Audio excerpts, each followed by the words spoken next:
My name is Ava Collins, and I'm 32 years old. What I'm about to share isn't easy.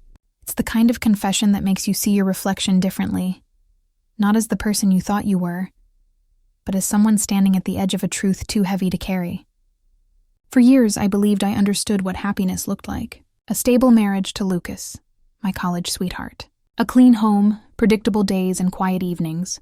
The kind of life people praise for its peace. Yet peace can sometimes feel like silence, and silence can sound like loneliness. At first, I told myself the restlessness was just boredom. Every marriage settles, I thought. The excitement fades, the pulse slows, and routine takes over. But late at night, when the house was still, and Lucas's eyes were fixed on his laptop instead of me, I felt it. That ache, small but persistent, whispering that something was missing. It wasn't anger or disappointment. It was hunger. Not for chaos, but for aliveness. That's when I began noticing Leo. He had always been there, part of our circle, Lucas's closest friend. The kind of man who seemed to carry sunlight even into dull rooms. Where Lucas was cautious, Leo was unafraid. He laughed loudly, fixed things without asking, and looked people directly in the eye.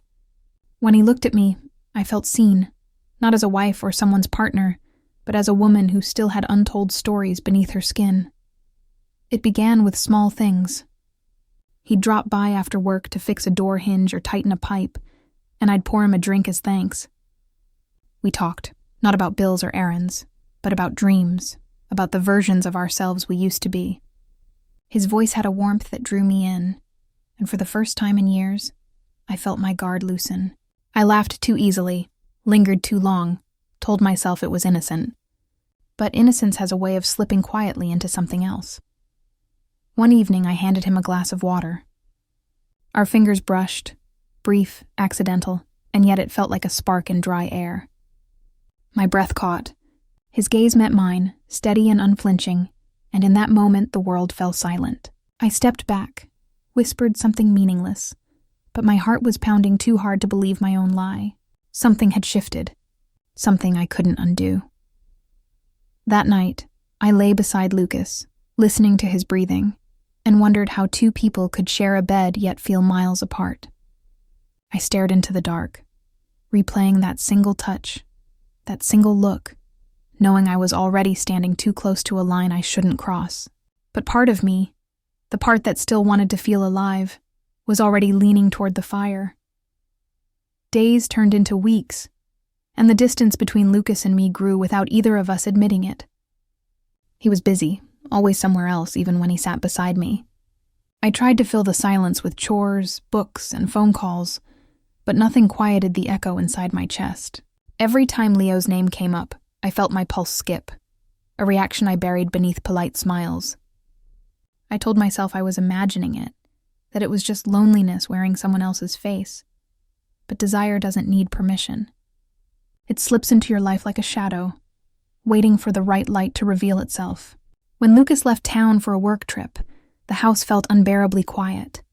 On the second night, Leo stopped by to fix a faucet that had been leaking for weeks.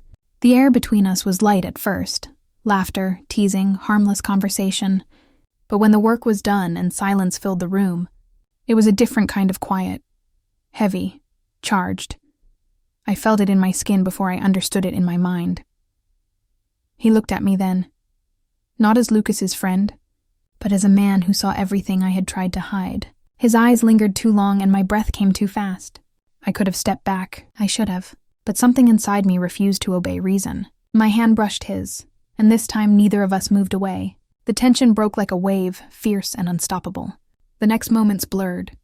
Heat, closeness, the sound of my heartbeat drowning out the world. For that brief, reckless instant, I wasn't the careful wife. I was a woman who remembered what it meant to feel wanted. Afterward, the house was too quiet again, but not the same kind of quiet. My hands trembled as I watched him leave, the air still thick with what had just happened. Guilt came rushing in, sharp and undeniable, but it couldn't erase the memory. That night, I stood in front of the mirror and barely recognized the woman staring back at me.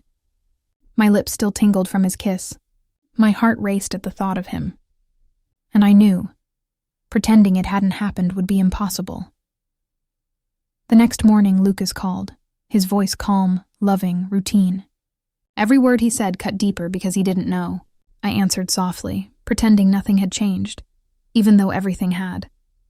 The line between right and wrong had blurred, and I was already too far on the other side to turn back. And yet, beneath the guilt, something else lived. The echo of desire that refused to fade. I told myself it was over, that I would bury it deep where no one could find it. But secrets have a pulse of their own, and mine had just begun to beat. In the days that followed, every moment felt like walking through smoke, the scent of what had burned still clinging to the air. I moved through the motions of my life with Lucas, cooking dinner, smiling at neighbors, folding his shirts, all while pretending not to hear the echo of Leo's voice in my mind. Every time my phone lit up, my heart stopped, terrified it might be him. And equally terrified it wasn't. Lucas noticed something, though he couldn't name it. His eyes lingered on me a little longer, as if he could sense the distance even without proof. I wanted to confess, to free myself from the lie that was slowly crushing me. But the words turned to ash before they ever reached my lips, because admitting the truth meant destroying the one person who had never deserved the pain I was about to cause. Nights became the hardest. Lying beside Lucas, I could still feel Leo's touch like an ember beneath my skin. Guilt gnawed at me, but so did longing. I told myself to forget him, to remember what I had, the safety, the love, the life we had built. But desire is a stubborn ghost. It haunts without mercy. Every shadow in the room seemed to whisper his name. Every dream carried the echo of his hands, his laughter, the way he looked at me like I was something sacred. Then one evening, fate tested me again. Leo came by to return a tool he'd borrowed. The moment I opened the door, time seemed to collapse. For a heartbeat, neither of us spoke. The air was thick with memory, with everything we hadn't said. He handed me the wrench, his fingers brushing mine, and I felt the spark again. Weaker maybe, but still alive. "We can't," I whispered. "I know," he said softly. But his eyes told a different story, one that promised this wasn't the end, only a pause. After he left, I stood at the doorway, trembling. Part of me wanted to run after him. Another part wanted to burn every bridge to save what was left of my life. The truth was, I was caught between two worlds, the one that kept me safe and the one that made me feel alive. And no matter which path I chose, I would lose something I could never get back. Maybe someday the truth will surface, tearing everything apart. Or maybe it will stay buried, a quiet flame I carry until the end. But as I lay awake that night, I finally understood one thing. The most dangerous fire isn't the one that burns you to ashes. It's the one that teaches you how it feels to be alive and refuses to die.